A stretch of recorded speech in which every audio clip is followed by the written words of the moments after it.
There is a quiet place in the desert, far from the cities, far from the roads, far from the thoughts of the living.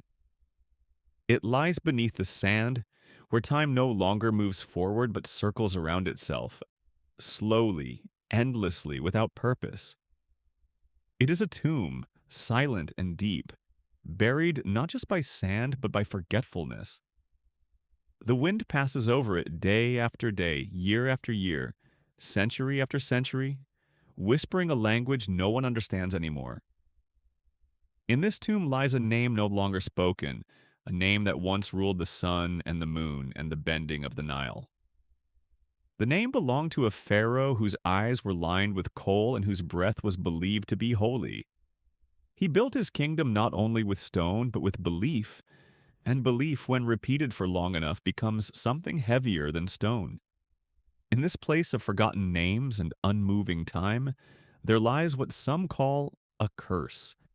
But it is not the kind that leaps or screams or devours. It is a slow kind of curse, the kind that waits.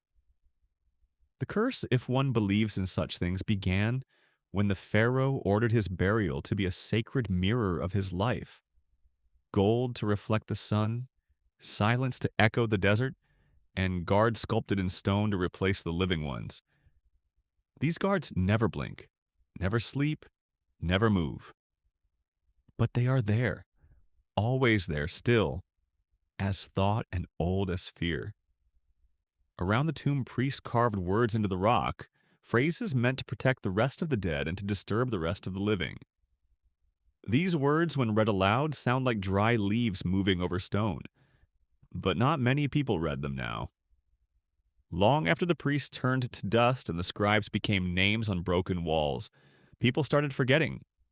That is the nature of time. It brushes away meaning. The tomb became a rumor, and the rumor became a legend, and the legend became an obsession. One day, long after even the stars had shifted, people came to find what had been hidden. They were not priests, not kings, not believers. They wore hats against the sun and carried notebooks. They said they were scientists, historians, scholars. But the tomb did not care what they called themselves. They dug with care and maps and tools. They touched the stones with brushes. They spoke of wonders. They spoke of treasures.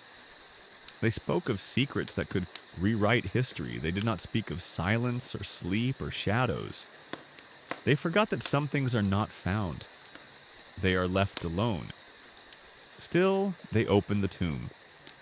The seal broke not with noise, but with a soft exhale, like the desert letting go of a long breath. Inside, they found dust, gold, walls painted with stories, a coffin, and inside that coffin, more gold and more dust, a mask, a face that had not seen the sun in thousands of years. They smiled, they celebrated, they took pictures, they wrote articles, they made speeches, they told the world what they had done. And then very slowly things began to change. Not with fire, not with lightning, not with thunder, just with time. The leader of the group caught a fever. He called it nothing. Then it became something. Then it became too much. Another man fell from a staircase, slowly, too slowly to stop himself. Another dreamed of a face that watched him. Another forgot his own name for a day and then remembered too much. Small things, quiet things, easy to ignore at first. They called it coincidence. They called it stress. They said the tomb had mold. They said it was a psychological reaction. They said everything but what it might have been. Still, more people came. Still, the tomb waited, because curses are not quick. Curses are not loud. They are patient, and they are quiet. Like sand, like time. More years passed. The artifacts were moved. They were placed in glass, under lights, in museums with white walls and air conditioning. The gold shone again, but the meaning was dim. The names on the walls were translated, then retranslated, then misread. The stories became exhibits. The faces became logos. Children walked past, yawning. tourists took pictures, and the curse, if it was ever real, became entertainment. But there are still moments in storage rooms, in the echo of empty museums at night. Sometimes a guard hears breathing where no one stands. Sometimes a worker trips for no reason. Sometimes a face appears on a security camera and is gone before the frame refreshes. No one is hurt. Not really, just a whisper.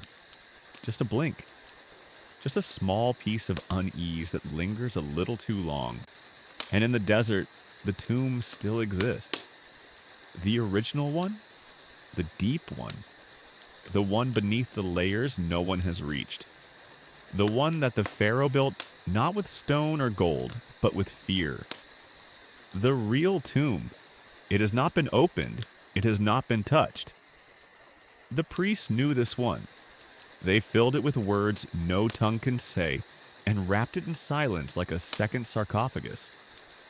They made it so it could only be found when the world had forgotten everything, including fear. That time is almost here, but not yet. For now, the tomb waits. And the curse, if it exists, sleeps. It sleeps deeply. It dreams slowly. It does not rush. It does not need to. Because eternity has no urgency. And in that eternity, a name waits to be spoken again. A name that does not want to be remembered. A name that dreams of silence. A name whose breath was holy and whose anger is slow. And if one day someone speaks that name again, if someone touches what should not be touched and hears what should not be heard, it will not be fire that greets them. Not storms, not demons. Just the same thing that always returns. Dust, stillness, forgetting, and a breath that sounds like wind or sleep, or the space between thoughts. So if you ever walk near the Nile and you feel something watching, not from the sky, not from the land, but from time itself, just keep walking. Do not look, do not listen, and above all, do not remember. Because the pharaoh does.